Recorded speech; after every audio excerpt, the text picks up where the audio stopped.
Kau sebagai anak tua, tanggungjawab kau untuk menjaga adik-adik kau. Apa benda ni? Maafkan Alung, ayah.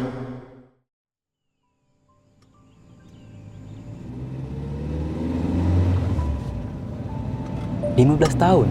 Baru hari ini, ayah plan nak balik kampung. Tak banyak pun ayah ceritakan pasal arwah tu. Tegas, garang. Itu je kot yang aku masih ingat sampai sekarang. Oh, satu lagi. Jelingan maut dia. Allahu Akbar. Tegasnya atuk tu serba-serbi. Lagi-lagi part agama. Allahu Akbar. Bagi dia, agama tu asas hidup supaya kau tak sesat. Allahu Akbar. Solat semua kena jemaah. Tapi banyak-banyak momen yang satu ni aku tak boleh lupa. Aduh! Allahu Akbar. Mak, tolong mak. Oh sayang. Ya Allah. Bukan main akal kau ya. Dia cocoknya punggung tu imam tu.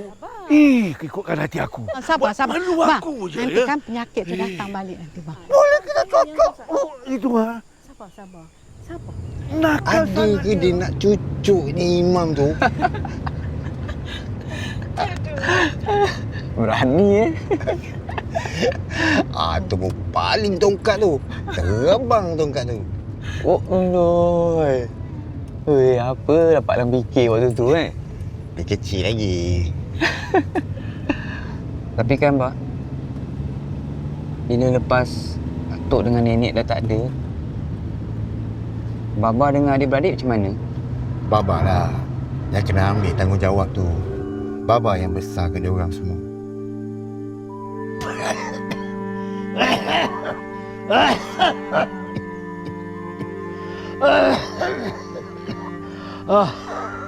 Dan sejak atuk sakit, nenek dah tak ada. Ayahlah segala-galanya buat adik-beradik yang lain.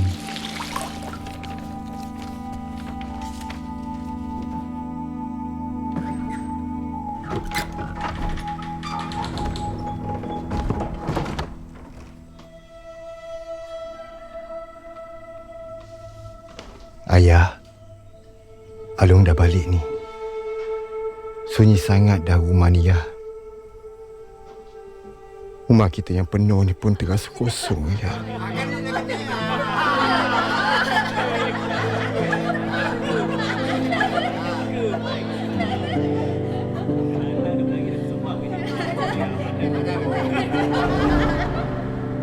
Kalau ayah masih ada, Alung nak tanya satu je. Apa lagi Alung kena buat? Apa benda ni, Long? Apa benda ni? Engkau ni suka buat keputusan belakangkan adik-beradik semua. Pentingkan diri sendiri, betul lah kau ni. Nama je anak sulung. Boleh diharap langsung.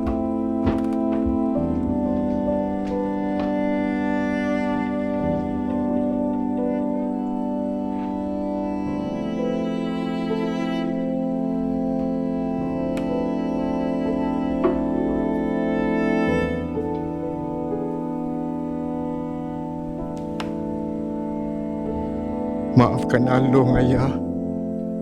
Umi. Kasim, duit, harta, tu semua boleh dicari. Tapi hubungan silaturahim tu kenalah jaga. Jangan sekali-kali kamu gadaikan. Faham? Baba, kita jom.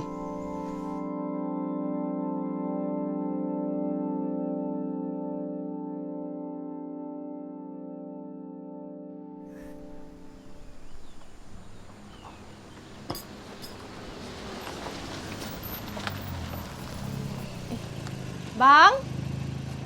Siapa datang ni, bang?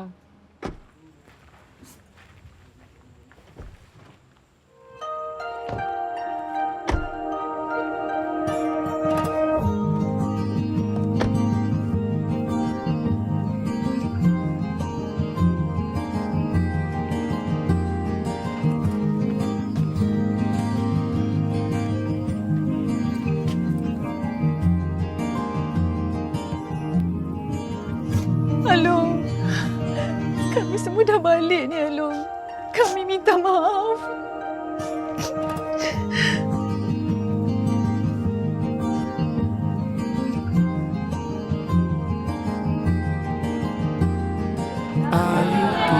Nanti special banget.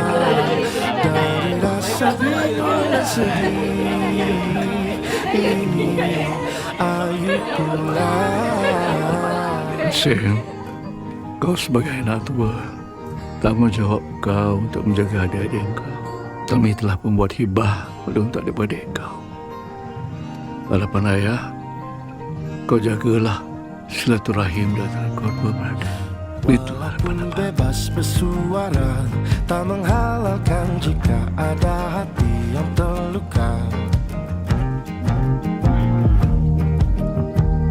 Ada harta yang kita tinggalkan. Ada pahala yang terus mengalir walaupun kita sudah tiada. Dan harta yang paling berharga adalah keluarga.